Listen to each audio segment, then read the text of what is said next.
भारत में पश्चिम बंगाल से फैला, अन्य राज्यों में फैला नक्सलवाद। भारत में नक्सलवाद की उत्पत्ति पश्चिम बंगाल के नक्सलवाड़ी गांव से हुई। भारतीय कम्युनिस्ट पार्टी के नेता चारू मजूमदार और कानू सान्याल ने 1967 में सत्ता के खिलाफ एक सशस्त्र आंदोलन की शुरुआत नक्सलवाड़ी गांव से की थी। चारू मजूमदार चीन के कम्युनिस्ट नेता माओ त्से तुंग के बड़े प्रशंसक थे। 1917 में रूस की जार क्रांति के बाद कम्युनिस्ट विचारधारा का उदय हुआ। रूस, चीन जैसे देश कम्युनिस्ट विचारधारा को लेकर आगे बढ़े। बाद में इसका विस्तार अन्य देशों में भी हुआ, जिसके कारण नक्सलवाद को माओवादी भी कहा जाता है। कम्युनिस्ट विचारधारा में सभी को समान अधिकार दिए जाने की विचारधारा थी। स्वतंत्रता के पश्चात भारत में खाद्यान्न और रोजगार की भारी कमी थी। बंगाल हमेशा एक जागरूक राज्य के रूप में पहचाना जाता रहा है।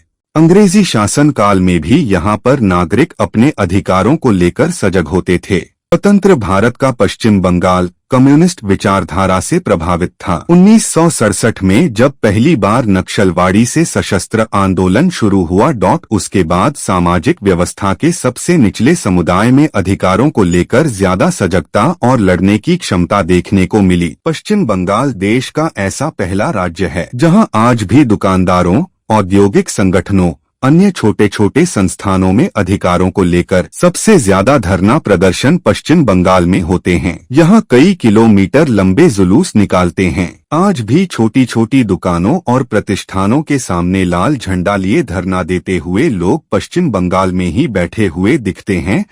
पश्चिम बंगाल से जो नक्सलवाद आंदोलन के रूप में शुरू हुआ, यह धीरे धीरे छत्तीसगढ़, आंध्र प्रदेश, उड़ीसा, आंध्र प्रदेश एवं सीमावर्ती राज्यों में तेजी के साथ फैला। नक्सली सरकारों तक अपनी बात पहुंचाने के लिए हिंसक तरीके से सुरक्षा बलों पर भी हमला करने से नहीं चूकते हैं, जिसके कारण सरकार नक्सली आंदोलन से सतर्क होकर जनता की मांगों पर विशेष ध्यान देती है। भारत में जिस तरीके से कम्युनिस्ट आंदोलन स्वतंत्रता के बाद बड़ी तेजी के साथ फैला, उसमें कांग्रेस को राष्ट्रीय स्तर पर सबसे ज्यादा चुनौती कम्युनिस्ट पार्टी से मिलती थी। राष्ट्रीय स्तर पर कांग्रेस और कम्युनिस्ट पार्टी का सारे देश में एक समान प्रभाव भी 3 दशक तक देखने को मिला है। कम्युनिस्ट आंदोलन से देश की राजनीतिक और औद्योगिक नीति बड़े पैमाने पर प्रभावित होती रही है। कम्युनिस्ट आंदोलन देखते ही देखते सारे देश में फैला। सारी ट्रेड यूनियन में कम्युनिस्टों का दबाव बना। नक्सलवाद और कम्युनिस्ट आंदोलन एक दूसरे के पर्याय के रूप में भी देखे जाने लगे। भारत में नक्सलवाद का असर 1946 से ही देखने को मिलने लगा था। इसे तेभागा आंदोलन के रूप में जाना गया। इस आंदोलन में किसानों ने एकजुट होकर पहली बार प्रदर्शन किया। तेलंगाना राज्य से यह आंदोलन शुरू हुआ था।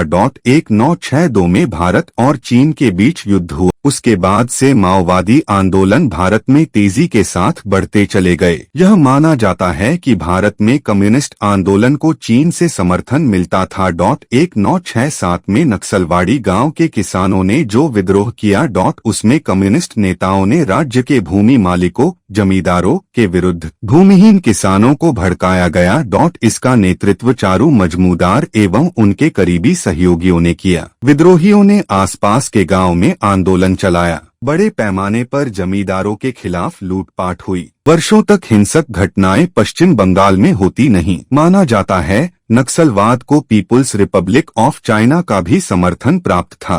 कम्युनिस्ट पार्टियों को भी समय समय पर चीन से समर्थन मिलता रहा है। नक्सलवादी और कम्युनिस्ट विचारधारा मार्क्स एवं लेनिन की विचारधाराओं का अनुसरण करती है। चारू मजूमदार की मृत्यु के बाद सीपीआई एमएल और सीपीआई एलएम के नाम से 2 फ्रंट बने। 1967 में पश्चिम बंगाल से हिंसक आंदोलन नक्सलवाद के नाम पर शुरू हुए थे।